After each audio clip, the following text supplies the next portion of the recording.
Après 30 jours passés au pôle Sud dans des conditions météorologiques extrêmes, ces deux scientifiques sont enfin de retour en Belgique. Antoine Poncelet et son coéquipier Alexandre Gonzette ont entrepris un voyage jusqu'en Antarctique pour rejoindre la station Princesse Elisabeth et y installer un appareil de mesure du champ magnétique terrestre. Cet instrument, presque unique au monde, promet des résultats impressionnants. C'est un instrument automatique qui va permettre de mesurer la direction du champ magnétique, donc la déclinaison et l'inclinaison magnétique du champ. La déclinaison, donc c'est la direction du champ magnétique par rapport au nord géographique, et l'inclinaison, c'est la direction par rapport à l'horizontale. Et il y a l'intensité du champ puisque c'est un vecteur. L'installation de ce dispositif en Antarctique vise à multiplier les mesures et ainsi enrichir les bases de données. Il y a plus ou moins 150-180 observatoires dans le monde. Il y en a beaucoup en Europe, en Amérique et en Asie, mais il y a des trous. Et donc en Antarctique, il y avait 4-5 observatoires.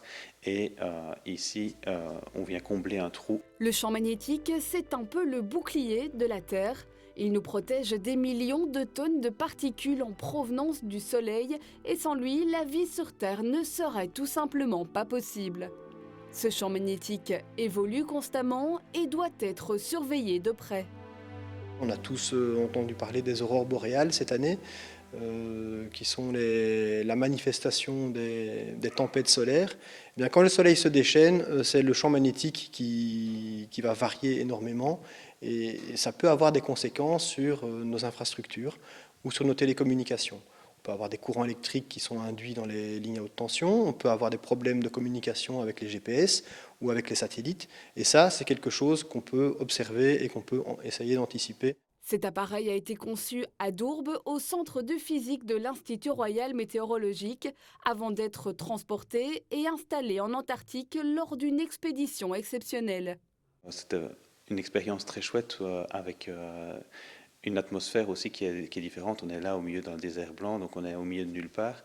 Et en même temps, on est accompagné par des gens sur place qui sont vraiment exceptionnels et qui permettent d'avoir une vie sur place qui est très confortable, étonnamment confortable même, je dirais. C'est très enrichissant. Le point négatif, on va dire, c'est qu'on est quand même loin de la famille et que on a passé aussi Noël et Nouvel An, les fêtes de fin d'année, un peu loin de sa famille. Mais pour le reste, c'est quelque chose qui est vraiment inoubliable. L'équipe devra retourner sur place une fois par an pour effectuer la maintenance de l'appareil. Toutes les données sont collectées en direct sur les serveurs belges, puis seront partagées dans une base de données internationale, permettant ainsi de mieux comprendre notre belle planète bleue.